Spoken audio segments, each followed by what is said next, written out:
Olá, querida aluna, olá, querido aluno.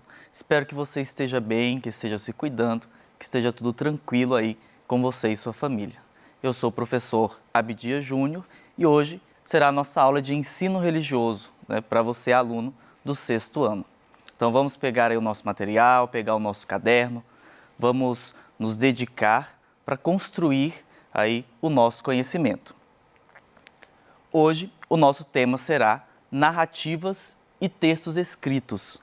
Então, para chegar até esse conceito de textos escritos e o significado que esses textos têm para a sociedade, tanto no âmbito secular como no âmbito religioso, nós precisamos compreender algumas questões, algumas marcas que fazem parte da nossa sociedade, tais como costumes, tradições, as formas com que as culturas se organizam, as narrativas, e com isso, compreender como que o texto escrito foi construído, foi elaborado.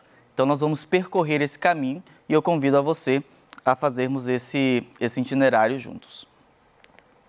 Então, o primeiro passo é compreendermos que existe vários costumes e diversas tradições em nosso país. E nós podemos fazer um recorte do nosso estado, de Minas Gerais. Podemos ver aí, nós somos 853 municípios, e todos esses municípios e todas essas regiões têm características muito próprias, costumes muito próprios. De uma família para outra, a gente já é possível perceber aí alguns costumes em pequenos detalhes. É possível você perceber aí na sua casa, na casa da sua avó, na casa da sua tia, na casa do vizinho, que às vezes alguns procedimentos que são feitos no dia a dia são feitos de formas diferentes. Isso por quê? Porque existem costumes diferentes. Então nós vamos compreender então aí um pouco sobre o que é costume e o que é tradição e entender isso aí, como que isso está inserido na nossa vida, como que isso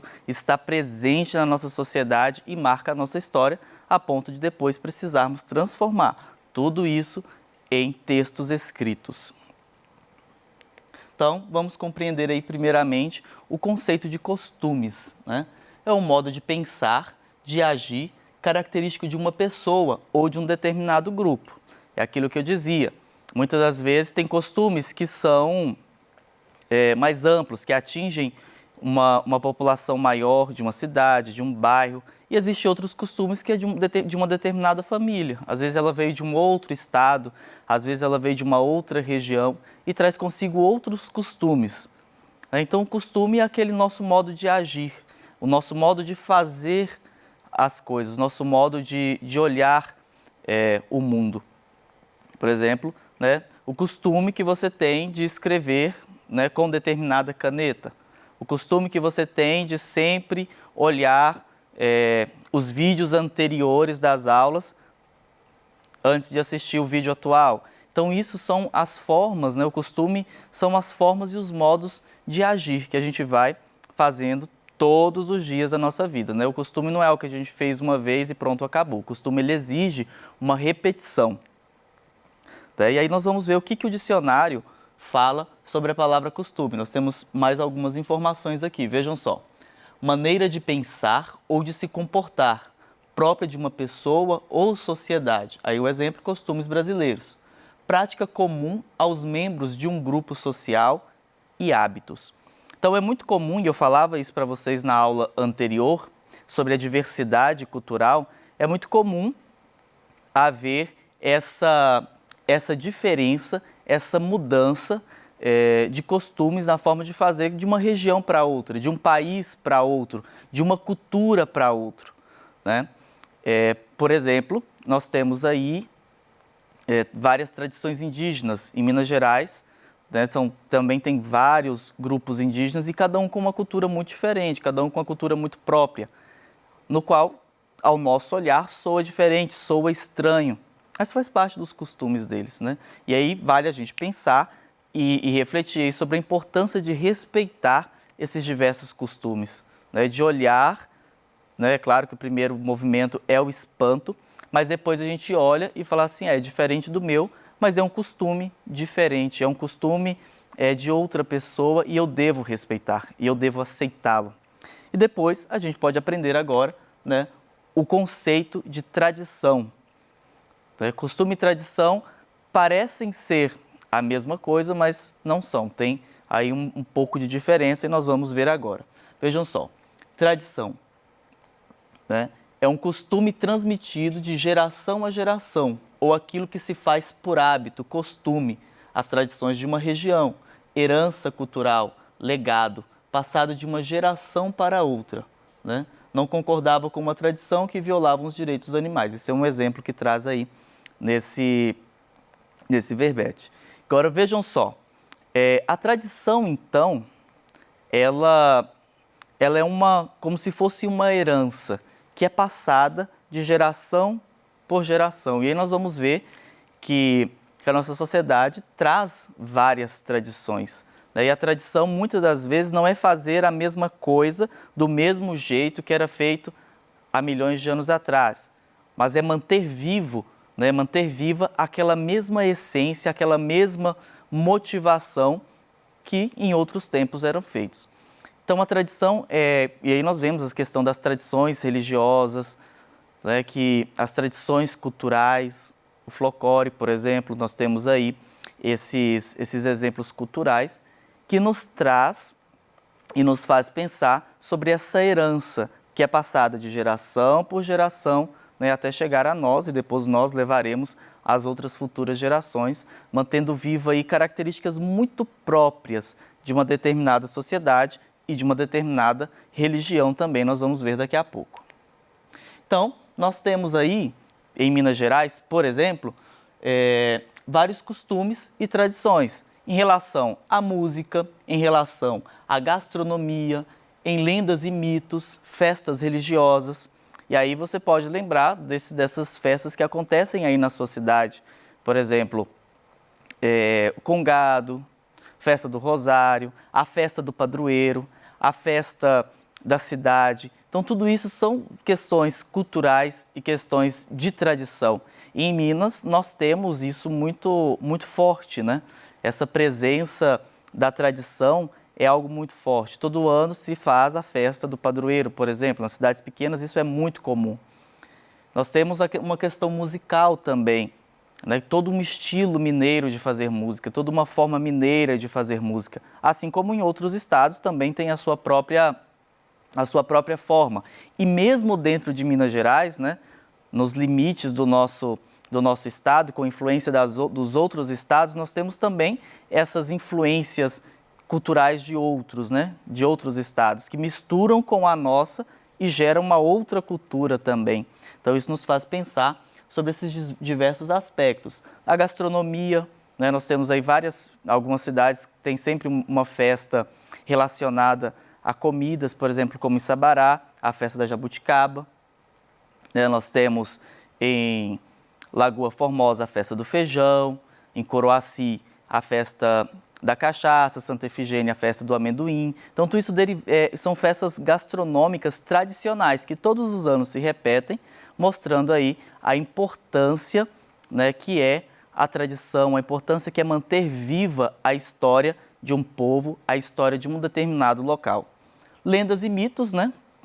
Lendas e mitos, eles servem para narrar certos acontecimentos e daqui a pouco nós vamos ver o que significa mito e quando ele surgiu, mas primeiramente compreender que cada região também conta, né, certos acontecimentos a partir de mitos, a partir de lendas que são muito categóricos, né? Como por exemplo a Saci Pererê, a Mula Sem Cabeça, lobisomem, né? E aí tantas outras, né, que a gente às vezes não consegue nem numerar, porque cada região, cada cidade, diante de um acontecimento, cria, né, uma história, cria uma lenda, cria um mito e faz com que isso, né, seja perpetuado ali na cultura daquela região.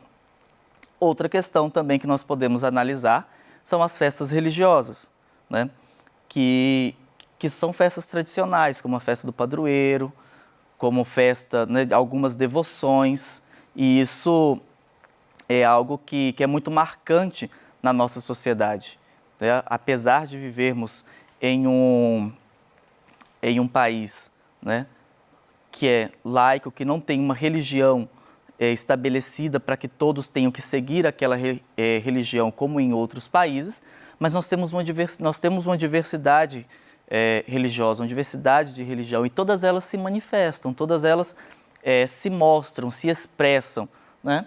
E assim acontece as festas religiosas. Aí vale lembrar, festa do Congado, do Rosário, do Divino e tantas outras que vocês certamente conhecem aí da região de vocês.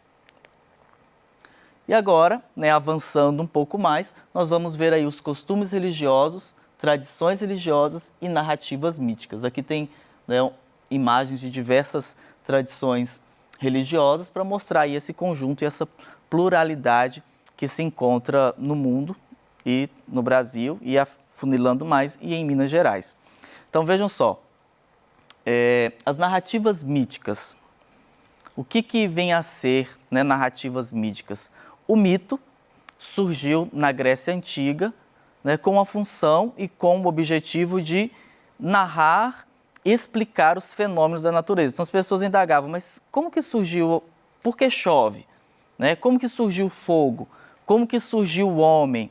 Né? Como que surgiu o universo? Então, com isso, eles começaram a criar os mitos para explicar essas narrativas. Eram respostas nem tanto convincentes, mas eram respostas dadas que eles conseguiam dar naquele momento. Por exemplo, aí vocês já devem ter escutado falar sobre o mito do Prometeu, né, que roubou o fogo e entregou à humanidade, por isso foi punido. Então, foi uma forma com que aquela sociedade, naquela época, explicasse a realidade, né, explicasse o que estava acontecendo. E isso são narrativas míticas.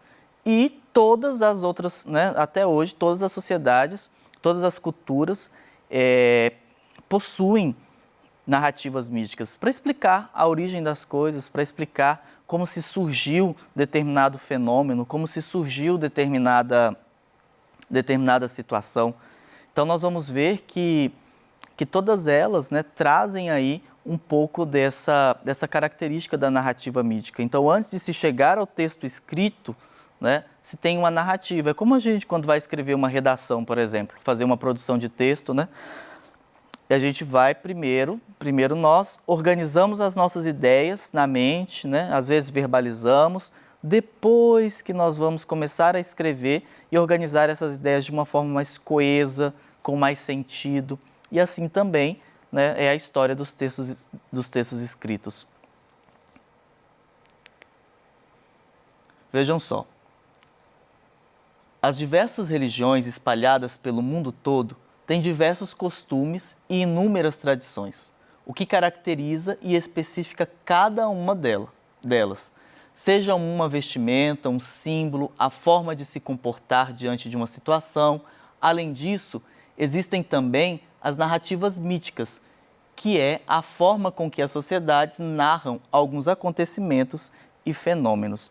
Então, várias tradições religiosas trazem, né, na sua história vários costumes e tradições. Por exemplo, o islamismo. O islamismo,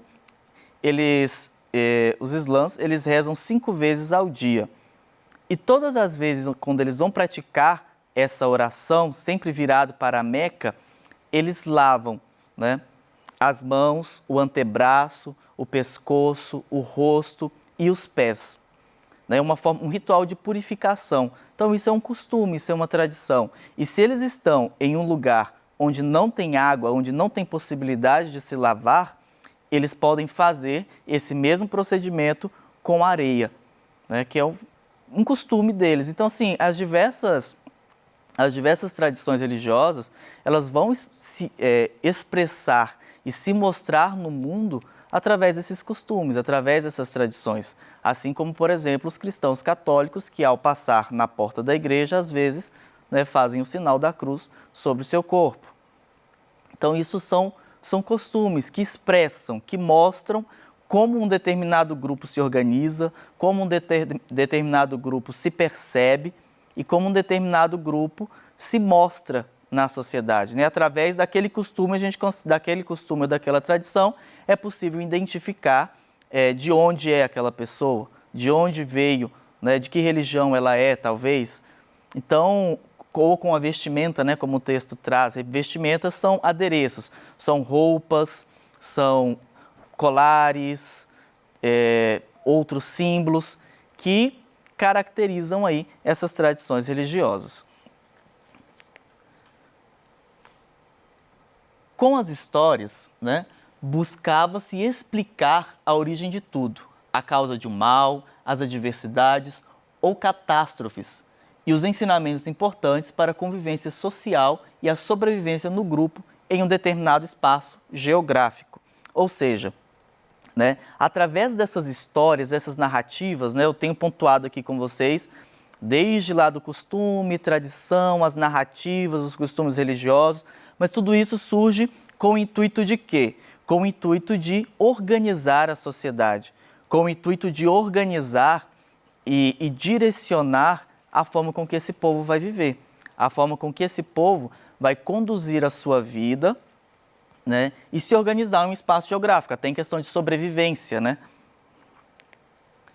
E as narrativas míticas, né, eu trago aqui essa imagem para reforçar o conceito que nós trazíamos sobre as formas em que as tradições se expressam através dos mitos, através dessas narrativas e dessas histórias.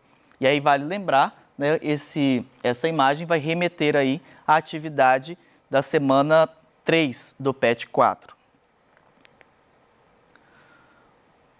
Uma experiência, uma curiosidade, um costume ou ensinamentos que estejam relacionados a modos de ser e de viver e a princípios de vida podem ser marcantes e significativos para as pessoas. Quando são significativos para uma pessoa ou para um grupo, são reproduzidos, recontados, reescritos, ressignificados por várias gerações e podem tomar proporções que vão além do que se imaginam. Assim, ocorreu com os fatos que geraram os diferentes escritos, dentre eles os textos sagrados. Então vejam só, é o que vale a gente reforçar aí nessa aula de hoje. Vale reforçar essa questão de que antes de se transformar em um texto escrito, foram fatos. E esses fatos precisaram fazer sentido para aquele determinado grupo, fazer sentido para aquelas determinadas pessoas, para aí então começar a se transformar em textos escritos. E assim também aconteceu com os textos, né, sagrados, que eles não nasceram sagrados, eles não nasceram sabendo que seriam textos sagrados, mas o significado que ele foi ganhando, o significado que ele foi atribuindo para aquela sociedade, fez dele, transformou ele em texto sagrado, né? Dentre os registros escritos, os textos sagrados constituem-se como patrimônio das tradições religiosas, por serem instrumentos de comunicação e fonte de unidade entre os adeptos que encontram neles as orientações para observar a vivência de sua crença, né? E esses registros possibilitam reconhecer as diversas formas de culto ao transcendente, desde a sua origem até os dias atuais, né? E isso configurando a questão do texto escrito. Então, nós temos aí essa percepção, né? essa visão geral do que é os textos escritos, né, de como surgem os textos escritos. Primeiro, né, nós vemos lá a questão dos costumes, que são as formas com que as sociedades vão se organizando, seja com uma pessoa só, ou seja com um grupo maior. Depois vem a questão das tradições, que é algo mais forte, algo mais robusto, né, e que vai direcionando aí toda uma vida, toda uma forma de uma sociedade se organizar, de uma sociedade ser. E depois nós vemos como que isso se transforma em um texto escrito, né? E esse texto escrito, ele tem a função, ele tem a capacidade de chegar em todos os lugares. E aí vocês veem a questão dos livros, das revistas, né, as nossas postagens na internet, como que isso chega em qualquer outro lugar do mundo, né? O potencial do texto escrito. E assim, as tradições religiosas também, né, se se ocupam, né, também desse texto escrito para transmitir os seus ensinamentos e a sua forma de ser, certo? Então, deixo aqui o meu abraço para vocês, um bom estudo, viu? Valeu mesmo e nos encontramos na próxima.